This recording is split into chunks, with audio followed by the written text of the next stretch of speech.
The players in this mode, it's always like 16 versus 16, but a few times I've had matches that were more like 12 versus 12, but it is large scale. And it's a cool feeling because it doesn't feel like the players are too spread out that you never run into them.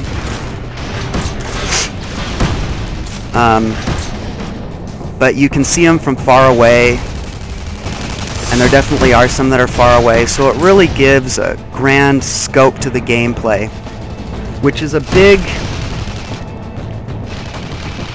you know, plus in terms of the feel of a world and the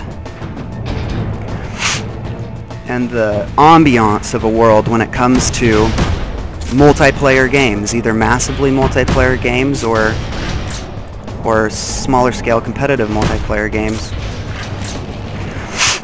I say smaller scale, but 16 against 16 is pretty sizable for a lot of competitive team-based games and shooters. See, this is just a blast. Just flying around trying to dodge this guy, landing like every other hit, doing 550 damage with my grenade launcher, running out of ammo, having to look for an inventory station close by or a dropped ammo canister. That just felt great right there. All that gameplay. Grabbing this flag, skiing and jetpacking by to try and... Ooh, I saw that thing flying towards me. I was afraid I was dead. Switching directions, trying to stay alive. Having all my team gather around me while I have the flag. This is just really fun, even with the generic soldier class, even on just this no embellishments, no strings team deathmatch mode. I often get snuck up upon by players behind me, and I won't notice until I get hit with something. So I feel like perhaps pro players, as this game moves on, will be better at altering their flight, what am I trying to say? Altering their flight path midair. It seems like characters are, sometimes you can guess where they're gonna land, and that's really how I make most of my kills. And I feel like maybe that'll go away once players just learn that that's a big deal. Because players will alter their course more in midair. Turning is, you know, not super tight when you're in midair. There's some floaty to it, as there should be. So that's something to note.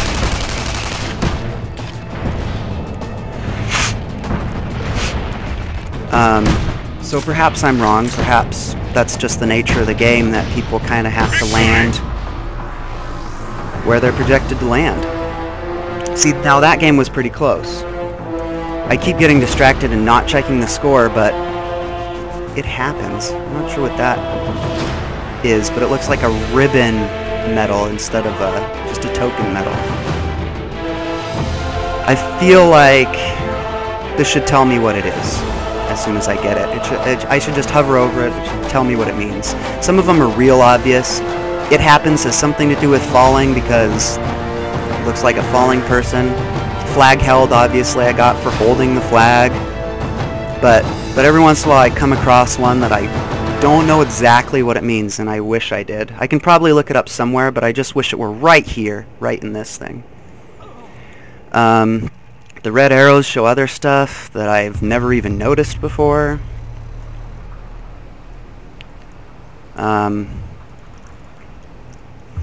Anyway, so in the few hours I've played, I've unlocked like 20-30% completion level, whatever that means, on my soldier.